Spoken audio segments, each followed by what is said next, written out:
Hi friends, welcome to Prathap ജിടെക്. സാംസങ്ങിന്റെ Galaxy A70 എന്നൊരു ഫോൺ വന്നിരിക്കുകയാണ്. A80 എന്നൊരു ഫോണിനെ കുറിച്ച് നമ്മൾ പറഞ്ഞിരുന്നു. പോപ്പപ്പ് ക്യാമറ, റൊട്ടേറ്റിംഗ് ക്യാമറ അങ്ങനെയൊക്കെ ആയിട്ട്. എന്തായാലും A70 അതിന്റെ ഒരു കുറഞ്ഞ വേരിയന്റ് ആണ്. അതായത് വേറൊരു ഫോണാണ് A70. A സീരീസിൽ കുറെ ഫോണുകൾ ഇറങ്ങുന്നത്. A70 അങ്ങനെ ഒരു ഫോണാണ്.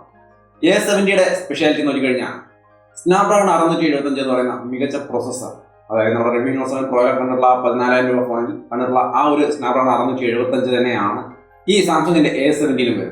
അപ്പം നല്ലൊരു പെർഫോമൻസ് ഡിപ്പാർട്ട്മെന്റ് ഈ ഒരു പ്രോസസ്സറും അതിൻ്റെ ഒപ്പം തന്നെ 6GB RAM 128GB variant Ram variant സ്റ്റോറേജും വരുന്നുണ്ട്. അതുപോലെ 8GB RAM 128GB സ്റ്റോറേജും വരുന്നുണ്ട്.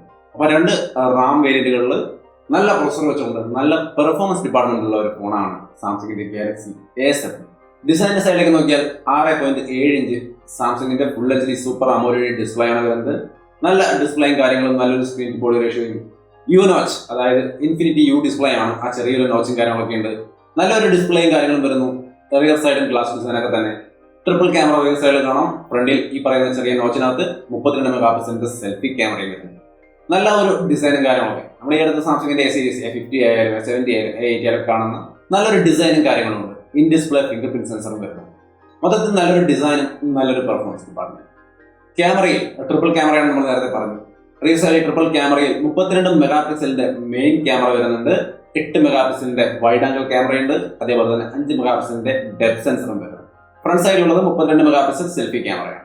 റിയർ സൈഡിലുള്ള ക്യാമറയിൽ നമുക്ക് 4K സൂപ്പർ സ്ലോ മോഷൻ തുടങ്ങിയ സംവിധാനങ്ങളെല്ലാം വരുന്നുണ്ട്. അപ്പോൾ ഒരു ഫുൾ പാക്ഡ് ക്യാമറ സെറ്റപ്പാണ് നമുക്ക് ഇവിടെ കിട്ടുന്നത്. 4K സ്ലോ മോഷനൊക്കെ ഉൾപ്പെടെ.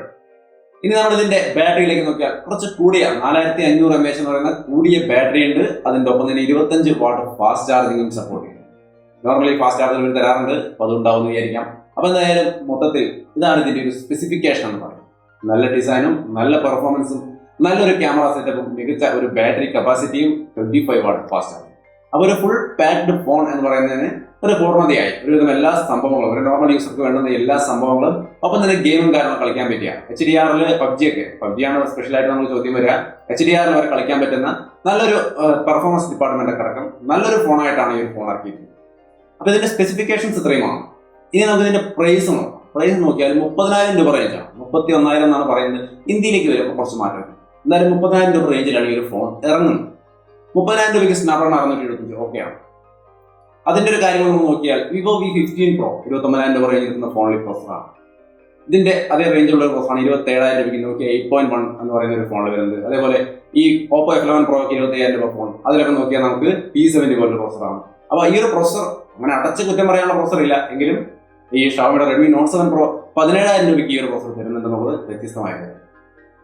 ആ ഒരു പ്രോസസ്സറിന്റെ ഒപ്പം പക്ഷേ ഒരുപാട് കാര്യങ്ങളൊന്നും മിസ്സിംഗ് ഉണ്ട് കേട്ടോ, അതും കൂടി നോക്കണം. കാരണം ഈ ഒരു A70 എന്ന ഫോണിലേക്ക് വരുമ്പോൾ super AMOLED display, in display finger print, triple camera, അതേപോലെ നമുക്ക് നല്ലൊരു ഫാസ്റ്റ് ചാർജിങ്, 4500 mAh കൂടിയ ബാറ്ററി, അങ്ങനെ ഒരുപാട് കാര്യങ്ങൾ കൂടുതൽ കിട്ടുന്നുണ്ട്. അതൊക്കെ ഉള്ളതുകൊണ്ട് തന്നെയാണ് ഇപ്പോൾ 15 Pro ആയാലും ഈ പറയുന്ന A70 ആയാലും ഒക്കെ ഈ ഒരു 30,000 രൂപ റേഞ്ചിലേക്ക് എത്തുന്നത്.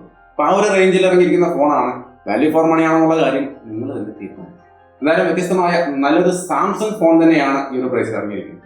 ഫോണിന്റെ പെർഫോമൻസും കാര്യങ്ങളൊക്കെ എങ്ങനെയുണ്ടെന്നുള്ളതൊക്കെ അത് ഇന്ത്യയിൽ ലോഞ്ച് ചെയ്തതിന് ശേഷം നമുക്ക് പരിശോധിച്ചതിന് ശേഷം വീണ്ടും വേറൊരു വീഡിയോ കാണാം. എന്തായാലും ഈ ഒരു ഫോണും അതിന്റെ പ്രൈസും അതിന്റെ ക്വാളിറ്റിയും കാര്യങ്ങളൊക്കെ ഒന്ന് മനസ്സിലാക്കാൻ ഈ ഒരു ചെറിയ വീഡിയോ സഹായിച്ചെന്ന് വിചാരിക്കുന്നു. അത്രമാത്രമാണ് ഈ വീഡിയോയുടെ ഉദ്ദേശം. അപ്പോൾ എന്തായാലും വീണ്ടും മറ്റൊരു വീഡിയോയിൽ കണ്ടുമുട്ടാം.